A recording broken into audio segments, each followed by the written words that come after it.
அனைவருக்கும் வணக்கம். நாம இப்ப பாண்டியன் ஸ்டோர்ஸ் சீரியல்ல என்னெல்லாம் சுவாரஸ்யமான விஷயங்கள் நடக்குதுன்னு பார்க்கலாம் வாங்க.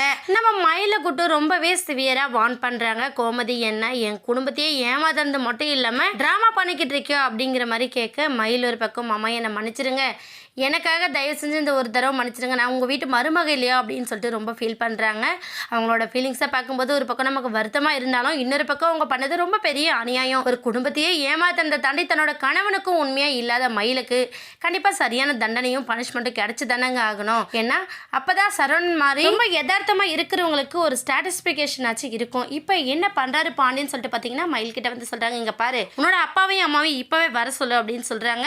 ஆனால் மயில் என்ன பண்ணுறான்னு சொல்லிட்டு பார்த்தீங்கன்னா, வேண்டாம், என் அப்பா அம்மா பாவம் இந்த விஷயம் தெரிஞ்சது அப்படின்னா ரொம்ப கஷ்டப்படுவாங்க அப்படிங்கிற மாதிரி அவங்க ஃபேமிலியை கொஞ்சம் யோசிச்சே பதில் சொல்லிக்கிட்டு இருக்காங்க. இதனால் கடுப்பான நம்ம பாண்டியன் வந்து, இங்கே பாருப்பா, இப்போ நீ ஃபோன் பண்ணுறியா இல்லை நான் ஃபோன் பண்ணிட்டோமா அப்படின்னு சொல்லிட்டு ஃபோனை கையில் எடுத்ததும் வேறு வழி இல்லாமல் ரூம்குள்ளே போகிறாங்க. மயில் ரூம்குள்ளே போனவங்க ரூமோட கதவை சாத்திடுறாங்க. கதவை சாத்திட்டு என்ன பண்ணுறாங்கன்னு சொல்லிட்டு பார்த்தீங்கன்னா ரொம்ப ஃபீல் பண்ணி அழுதுகிட்டே இருக்காங்க. இதை பார்த்து அரசி வந்து, அம்மா போய் கதவை சாத்திக்கிட்டாங்க அண்ணி, ஏதாச்சும் பண்ணிக்க போகிறாங்க விரக்தியில் அப்படின்னு சொல்லிட்டு போய் நம்ம அரசி வந்து அண்ணி அண்ணின்னு சொல்லி கூப்பிட்றாங்க. ஆனால் எந்த ஒரு ரிப்ளைவும் கிடையாது. உடனே நம்ம கோமதியும் போய் தட்டுறாங்க, உன்னோட நடிப்பெல்லாம் நடிச்சது போதும், இதுக்கப்புறம் எங்கள் குடும்பத்தையே சேர்த்து ஜெயிலுக்கு அனுப்பலாம், நீ வேலையை பார்த்துக்கிட்டு இருக்கியா, என்ன இருந்தாலும் சரி நீக்கு ரெண்டில் ஒன்று பார்க்காம விட போகிறதில்ல அப்படின்னு சொல்லிட்டு அவங்க ஒரு பக்கம் பேசுகிறாங்க. இன்னொரு பக்கம் பாண்டியன் வந்து ரொம்ப கடுப்பாயிறாரு. ஏன்பா மயில் வெளியே வான்னு சொல்கிறல, உன்னோட நடிப்பை பார்த்து ஏமாந்தது எல்லாமே போதும், இப்போ நீ ஃபோன் பண்ணுறியா இல்லை நான் பண்ணவா, இதுதான் லாஸ்ட் தடவை நான் உங்கள்கிட்ட கேட்குறது அப்படின்னு சொல்லிட்டு நம்ம பாண்டியன் சொல்கிறாங்க. உடனே கண்ணெல்லாம் தொடச்சிட்டு வெளியில் வந்துடுறாங்க. நம்ம மயில் வெளியில் வந்ததும் என்ன பண்ணுறாங்க நம்ம பாண்டியன் சொல்லிட்டு பார்த்தீங்கன்னா, அவரே ஃபோன் பண்ணிடுறாரு. ஃபோன் பண்ணி அவங்க அப்பா எடுத்ததும், இங்கே பாருங்கள் நீங்களும் உங்கள் சம்சாரமும் உடனே வீட்டுக்கு வாங்க அப்படின்னு சொல்கிறாங்க. என்ன சந்தோஷமான விஷயமா சம்மந்தி, நீங்களே கால் பண்ணியிருக்கீங்க, மயில் ஏதாச்சும் உண்டாயிருக்கலாம் அப்படின்னு சொல்கிறாங்க. எதுவாக இருந்தாலும் நேரில் சொல்கிறேன், கிளம்பி இப்போவே நீங்கள் வீட்டுக்கு வாங்க அப்படின்னு சொல்கிறாங்க. உடனே மயிலோட அப்பா அம்மாவும், வா நம்ம இப்போவே கிளம்பலாம், சம்மந்தி ஏதோ முக்கியமான விஷயம் நேரில் சொல்கிறேன்னு சொல்லியிருக்காரு, கிளம்புவோம் அப்படின்னு சொல்லிட்டு அவங்க ஒரு பக்கம் கிளம்பிக்கிட்டு இருக்காங்க. இன்னொரு பக்கம் பாண்டியன் வீட்டில் இருக்கிற யாருமே வெளியில் இல்லை, என்னாச்சு ஏதாச்சு, ஏன் தண்ணி தெளிச்சு கூட கோலம் போடலாம் அப்படின்னு சொல்லிட்டு நம்ம காந்திமதி ஒரு பக்கம் ரொம்ப ஃபீல் பண்ணிட்டு இருக்காங்க. அதை பார்த்து நம்ம வடிவு மாறி ஒரு பக்கம், இங்கே பாருங்க அத்தை, தேவையில்லாமல் நீங்கள் அதை நினச்சி யோசிக்க வேணாம், ஏற்கனவே நம்ம குடும்பத்துக்கும் அவங்க குடும்பத்துக்கும் சுத்தமாக ஆகாமல் இருக்குது, இதுக்கிடையில் அவங்க வீட்டில் நடக்கிற பிரச்சனை எல்லாம் அவங்களே சமாளிச்சுப்பாங்க, பார்த்துப்பாங்க, தேவையில்லாமல் நீங்கள் எதையாச்சும் ஒன்று பேச போய் அதனால கோமதி ஏதாச்சும் சொல்லிட்டா அப்புறம் நீங்களும் புலம்பிட்டுருப்பீங்க, நம்ம குடும்பத்துக்கும் தேவையில்லாத பிரச்சனை வேண்டாம் அத்தை அப்படின்னு சொல்கிறாங்க. என்னவோ தெரியல, எனக்கு மனசுலாம் கிடந்து தவிக்குது, அது கோவத்தில் அவள் பேசினா இருக்கும், நான் போய் என்ன ஏதுன்னு கேட்டுட்டு வரட்டுமா அப்படின்னு சொல்கிறாங்க. இல்லை வேண்டவே வேண்டாம், நீங்கள் உள்ளே போங்க அத்தை அப்படின்னு சொல்லிட்டு நம்ம மருமகளுங்க 2 பேரும் சேர்ந்து காந்திமதியை உள்ளே அனுப்பிடுறாங்க. உள்ளே அனுப்பிடுறதும் நம்ம ராஜோட அம்மா என்ன நினைக்கிறாங்கன்னா, ஒருவேளை ராஜோட வாழ்க்கையில் ஏதாச்சும் பிரச்சனையாக இருக்குமோ, அதனால தான் யாருமே வெளியில் தெரியலையோ அப்படின்னு சொல்லிட்டு அவங்க ஒரு பக்கம் யோசிக்கிறாங்க. இன்னொரு பக்கம் சேச்சே கண்டிப்பாக ராஜுக்கு எந்த பிரச்சனையும் இருக்காது அப்படின்னு சொல்லிட்டு அவங்க உள்ளே போயிடுறாங்க. அந்த டைமில் எல்லாரும் உட்காந்து ரொம்ப தீவிரமாக யோசிச்சுட்டு இருக்காங்க, என்னடா இது நம்ம சரவணனோட வாழ்க்கையில் இப்படி ஆயிடுச்சு அப்படின்னு சொல்கிறாங்க. இன்னொரு பக்கம் மயில் வந்து என்ன பண்ணுறாங்கன்னா, அரசுக்கிட்ட பாண்டியன்கிட்ட கோமதி கிட்டன்னு சொல்லிட்டு எல்லாருக்கிட்டையும் மன்னிப்பு கேட்குறாங்க. நீங்களாச்சும் என்னை புரிஞ்சுக்கோங்க, இந்த ஒரு தடவை என்னை மன்னிச்சு விடுங்க, இதுக்கப்புறம் என்னால் எந்த பிரச்சனையும் வராது, என் அப்பா அம்மா வந்தாலும் அவங்கக்கிட்ட இந்த விஷயத்தை பற்றி சொல்ல வேணாம் மாமா அப்படின்னு சொல்லிட்டு ரொம்ப ஃபீல் பண்ணுறாங்க. ஆனால் பாண்டியன் வந்து, இங்கே பாருப்பா, யாரும் அவங்களோட பேசுகிற எண்ணத்தில் கிடையாது, இந்த பிரச்சனையை ஆரம்பித்து வச்சது உன்னோட அப்பாவும் அம்மாவும் தானே, அவங்க வரட்டும், அவங்க வந்ததுக்கப்புறம் இந்த பிரச்சனைக்கான முடிவு என்ன அப்படிங்கிறத பேசிட்டு தான் அடுத்த வேலை என்ன ஏதுவாக இருந்தாலும் செய்கிறது. சரவணா இன்றைக்கி நம்ம கடையும் திறக்க போகிறதில்ல அப்படின்னு சொல்லிடுறாங்க. நம்ம சரவணனும் ஒரு பக்கம் ரொம்ப ஃபீல் பண்ணிகிட்ருக்காங்க.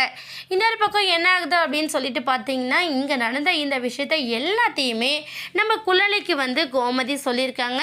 குழலி உடனே ரொம்ப படபடுத்து போயிடுறாங்க. என்னடா நம்ம தம்பியோட வாழ்க்கையில் இப்படி ஒரு அநியாயம் நடந்துருச்சு அப்படிங்கிற ஆதங்கத்தோட கிளம்பி வந்துடுறாங்க. வீட்டுக்கு வந்ததுமே கார் டிரைவர் ஒரு பக்கம், மேடம் நீங்கள் எப்போ ரிட்டர்ன் ஆகுவீங்க அப்படின்னு சொல்லி கேட்க, இங்கே நடக்கிற பிரச்சனை எல்லாமே முடிஞ்சதுக்கு அப்புறம் தான் நான் இங்கேருந்து வருவேன், நீ காரை எடுத்துகிட்டு கிளம்புப்பா அப்படின்னு சொல்லி அனுப்பிடுறாங்க.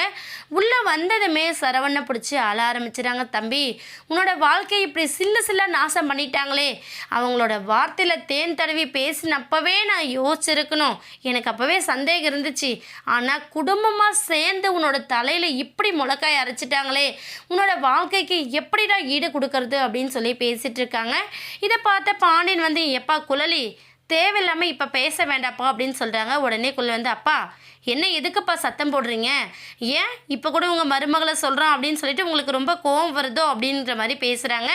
பேசிட்டு எங்கே போயிட்டா அவளால் தானே இந்த பிரச்சனை எல்லாமே வந்துச்சு அப்படின்னு சொல்லிட்டு நம்ம குள்ளலி வந்து நேராக மயிலை பார்க்குறாங்க. மயிலை பார்த்துட்டு என்ன எல்லா தகுதண்டா வேலையும் பண்ணிவிட்டு அப்படியே பள்ளி மாதிரி செவத்தில் ஒட்டிக்கிட்டு இருக்கு, இது எல்லாம் குடும்பமாக சேர்ந்து கூட்டுக்களவாணித்தனம் பண்ணுற வேலை தானா, ஏன் உனக்கு அசிங்கமாக இல்லை இந்த மாதிரி ஒரு பொழப்பு பொழைக்க, என்ன தைரியம் இருந்தால் எம்ஏ படிச்சிருக்கேன்னு சொல்லியிருக்கேன், என் தம்பியை விட 2 வயசு மூத்தவளாக இருக்க, இது மட்டும் தான் சொல்லியிருக்கேன், இல்லைன்னா வேறு ஏதாச்சும் சொல்லியிருக்கேன், வெக்கமா இல்லை உனக்கு அப்படிங்கிற மாதிரி கண்டபடி கத்திக்கிட்டு இருக்காங்க.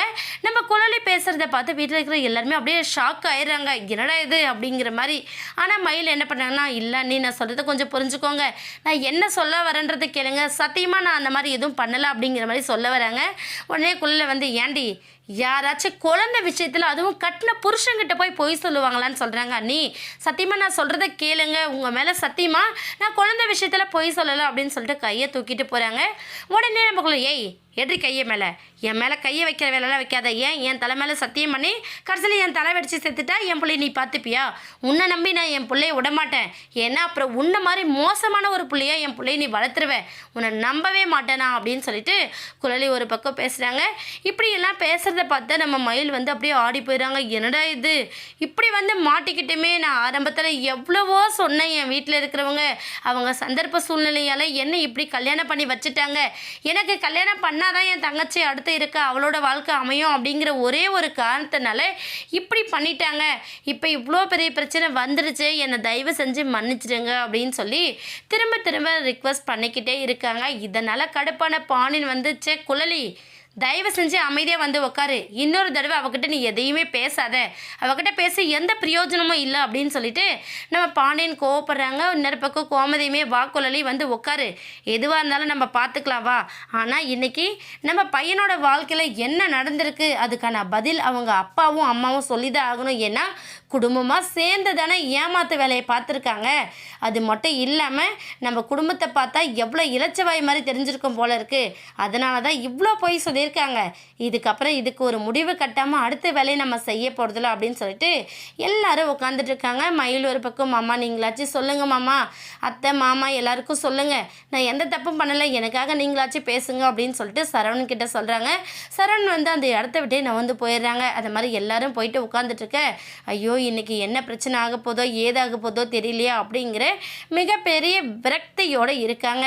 இப்படி இருக்கிற நேரத்தில் கண்டிப்பாக அடுத்து நம்ம மீனா, செந்தில், கதிராஜ் எல்லாரும் வரப்போகிறாங்க. எல்லாரும் வந்ததுக்கப்புறமும் திரும்பவும் நம்ம மயிலுக்கு முதலேருந்து பிரச்சனை ஆரம்பித்த கணக்கா பல ப்ராப்ளத்தை திரும்ப திரும்ப ஃபேஸ் பண்ணிட்டு தான் இருக்க போகிறாங்க. வெயிட் பண்ணி பார்க்கலாம்.